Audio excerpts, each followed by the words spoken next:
आज मैं आपके लिए परसेंटेज के अंदर एक बेहतरीन सवाल लेके आया हूं। एक फल विक्रेता किसी ग्राहक को अपने पास मौजूद कुल संतरों में से 45% और एक संतरा बेचता है। फिर वह शेष संतरों के 20% और 2 और संतरे दूसरे ग्राहक को बेचता है। फिर वह बची हुई संतरों के 90% संतरे तीसरे ग्राहक को बेचता है और उसके पास अभी भी 5 संतरे बच जाते हैं।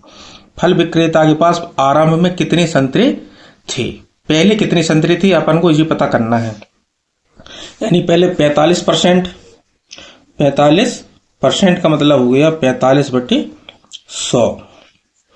5 नम 45, 5 दूनी 10, यानी कि 9/20।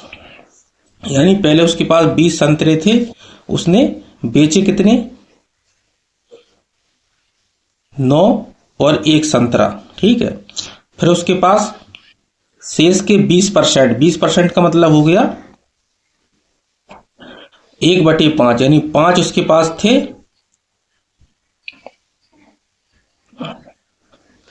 और 1 संतरा उसने बेच दिया और 2 संतरे और दे दिए। ठीक है। और तीसरे व्यक्ति को उसने क्या किया? 90% का मतलब होता है 9/10। 9/10 होता है। तो 10 थे, उसने 9 संतरे उसको दे दिए। ठीक है। 9 संतरे देने के बाद उसके पास अब कितने बच गए हैंगे? उसके पास बच गए 5 संतरे, यानी इनका जो अंतर है वो 5 के बराबर है। तो पहले उसके पास कितने संतरे थे, यानी 10 की वैल्यू कितनी हो गई? 50। ठीक है। इधर देखिए आप, इधर जी 50 है, 50 और 2 कितने हो गए? 52 जी 52 है। तो इनका जो अंतर आया, इनका अंतर कितना है? 4। तो 4 यूनिट की वैल्यू हो गई 52। 4 यूनिट की वैल्यू 52 हो गई। तो 5 यूनिट की वैल्यू अपन निकाल लेंगे। 13 पना 65, यानी कि इसके पास 65 थे पहले। ठीक है।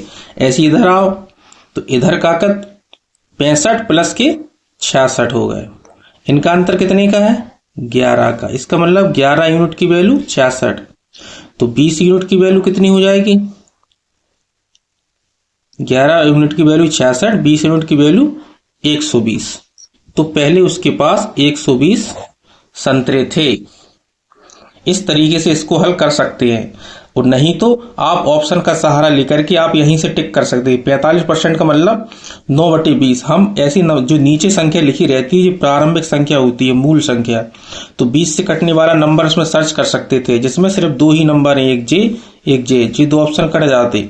अब अपन इसमें 100 और 120 को वेरीफाई कर लेते तो अपना आंसर 120 आ जाता।